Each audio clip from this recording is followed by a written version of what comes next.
Evening everyone, it's Boxing Gossip here on a dark Monday evening.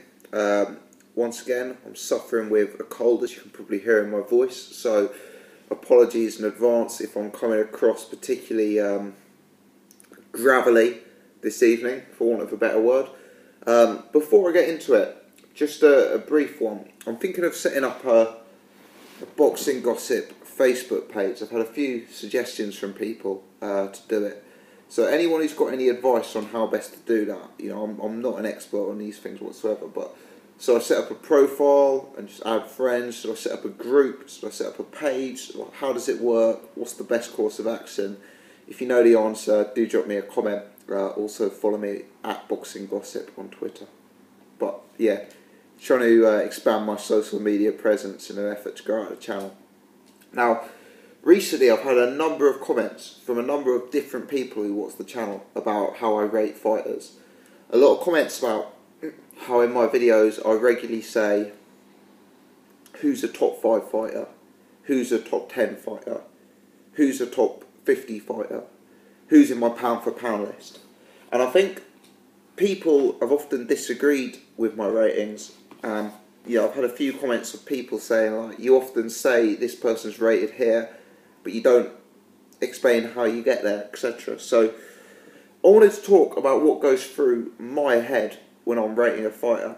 And obviously ratings and rankings is something that's you know, very different dependent, you know, on who you're judging and dependent on who the judge is. But I wanted to give my opinion on this, and I for one find rankings an interesting topic. I know some people don't like it, it's like a list and people just want to talk about the fights, but I find it interesting knowing who the top competitors are and trying to work out how to match them together, if that makes sense. So, I guess in terms of apologies, there's the cough. I guess in terms of how to rank fighters, one thing that I often look at when I'm assessing a fighter's CV is who are the best 3 opponents that they have beaten. So, let's look at the heavyweight division. The number 1 fighter in the heavyweight division in my rankings is Vladimir Klitschko. Who is the best 3 fighters he's beaten? Now, I'm freestyling here, I haven't sat down and prepared this. But I will say, in recent memory, David Haye has got to be up there. Alexander Povetkin has got to be up there.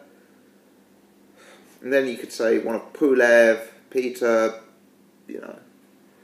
Let's go, just because it's recent, let's go Haye, Povetkin, Pulev. And this is without me thinking about it. And then you look at where do those fighters rank within the heavyweight division? How do you see those guys? And I would say at the time those guys fought Vladimir Klitschko, all of them would have comfortably been in the top 5 of the division. You know, look at Povetkin, for example, who is probably arguably the most solid person Klitschko's beaten in terms of resume. Who's Povetkin's 3 best wins? Well, again, without going through it and going back in time, even recently, Huk Chagayev, Mike Perez. Yeah, these are all top names. So I often look at who the best guys someone's beaten is. I think that's far more important than the eye test. I looked at a heavyweight earlier today that I did a video on the channel. It was a heavyweight who I was discussing because he fights on Joseph Parker undercards, and people were interested, or you know, certainly wanted my my thoughts on how he should be rated and ranked within the heavyweight division. That guy's a guy called Izu Ugonu, and in terms of how I rank him, when you look at the top 3 opponents that someone's been in with and beaten, and the most notable name that springs to mind is Julius Long, that kind of tells you where they sit in the rankings. And it doesn't matter how they look, it doesn't matter how devastating their performance is. You know, for me, the eye test is important, but the CV is more important. Joseph Parker recently ranked number 9 on BoxRec. Who's the best 3 opponents that Parker's beaten? Cali Meehan, Bowie Tapu, Jason Petaway. How do you see those guys? Top 50? I think you can be, you can be a top 20 fighter without necessarily having beaten someone in the top 20. I think if you're consistently beating top 50 level fighters, which Parker is, or which, look at Anthony Joshua, for example. Who's the best three he's beaten? Kevin Johnson, Gary Cornish, Denis Baktov. If you're consistently beating those level of opposition, you can be top 20, top 30 based on your consistency at that level. Beating top 40 guys, top 50 guys is good enough to make you top 20, top 30. It kind of works like that in my mind. But beating a top 30 guy is not enough to get you in the top 10. To get in the top 10, you kind of got to be beating a top 20 guy. And it kind of works like that in scales as I see it. So that's why if you look at my top 10, it's the guys who have performed at the higher level, the more experienced guys. It's unfashionable guys. Guys in my top 10, Carlos Takam, Tony Thompson, maybe even Mike Perez, Brian Jennings. It's those sort of guys who feature quite high up in my list. Because this is what I don't understand about boxing fans. People get on the bandwagon of a fighter like, I don't know. Let's use Dillian White as an example. And I use Dillian White as an example because he is the guy I am a fan of. But let's say Dillian White goes out and blows out Nascimento, blows out Brian Minto, and that level of opposition. And then Tyson Fury goes out and beats up Derek Chisora over 10 rounds. What you'll find is a lot of people in boxing will talk more and more and more about Dillian White and his performance. People are more attracted to the power, to the first round knockout. But you've got to factor in the level of opposition. I mean, yeah, Tyson Fury went 10 with Derek Chisora and it was more of a technical showdown. But who's to say that if Tyson Fury didn't fight Brian Minto at this stage of his career, it wouldn't have been a 1 round blowout or a 2 round blowout. It happens as you step up in levels. Opponents become more experienced. They become harder to knock out. They're more capable defensively. They've got a better chin, etc.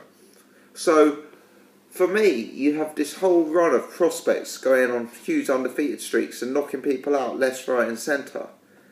But that's all well and good, but you've got to carry that through as you step up to the higher level of opposition. So, for me, opponents you've been in with is more important than the eye test. Because how many times has there been prospects like David Price? He passed the eye test. He was knocking people out left, right and centre. But you step up to the experience level and you get found out. That's why Tony Thompson is a top 10 heavyweight and David Price isn't, even though David Price passes the eye test. So all these guys, the Dillian Whites, the Joseph Parkers, the Hughie Furies, the Anthony Joshuas, you go out, you beat a Derek Chisora, you beat a Tony Thompson, you beat a Carlos Takam. That's for me when you get to the top 10. If you spend your time beating up Nascimentos or George Arias's or Brian Mintos or Kevin Johnson's, it's all well and good. It's good learning fights for a prospect. But for me, if you're beating guys ranked 40th or 50th, unless you step up on that, it's hard to rate you more than 20th, Losses are relevant when you're assessing a fighter's ranking as well. For example, Manny Pacquiao probably has pound for pound the best wins on his resume of any fighter.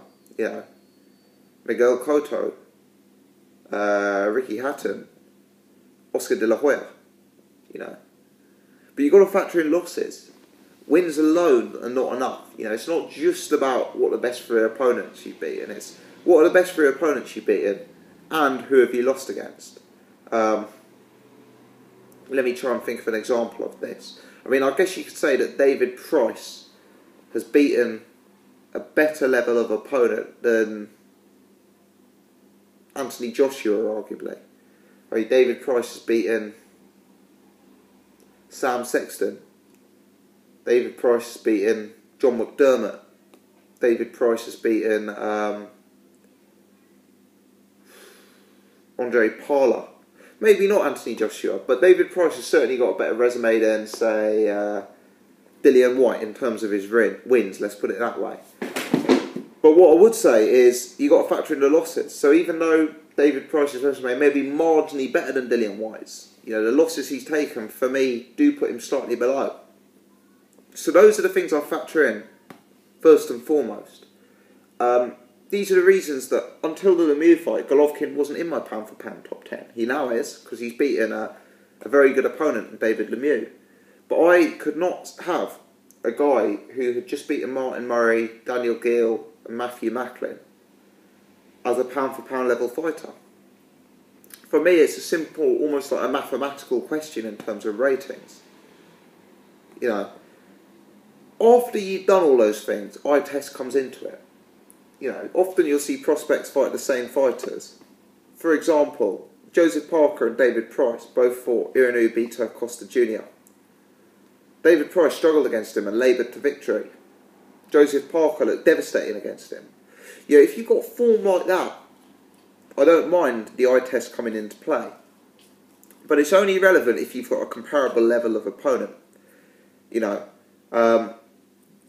can't say Anthony Joshua should be rated higher than Carlos Takam, because Carlos Takam ground down Tony Thompson over the distance, whereas Anthony Joshua sparked out Gary Cornish in one. It's irrelevant. Carlos Takam would have probably got rid of Gary Cornish as well. You're talking economies of scale here. Fighting's about levels, isn't it? And destroying a fighter at level 4 doesn't mean that you're going to be able to play chess with a fighter at level 3. My opinion. So that's how I rank fighters. I hope that's cleared it up. That's why I am, if you look at my rankings list, and I've done heavyweight rankings videos, but that's why if you look at those, you've got the old-timers, the gatekeepers, the solid measuring sticks up there, and the younger prospects you don't have just yet. Sure, they passed the eye test, but I want to see more concrete proof. We've seen what happened to David Price, we've seen what happened to Audley Harrison, we've seen what happened to countless prospects before. Let's wait and see how these guys develop first, before proclaiming them as top 5 fighters. Thanks for watching, let me know your thoughts.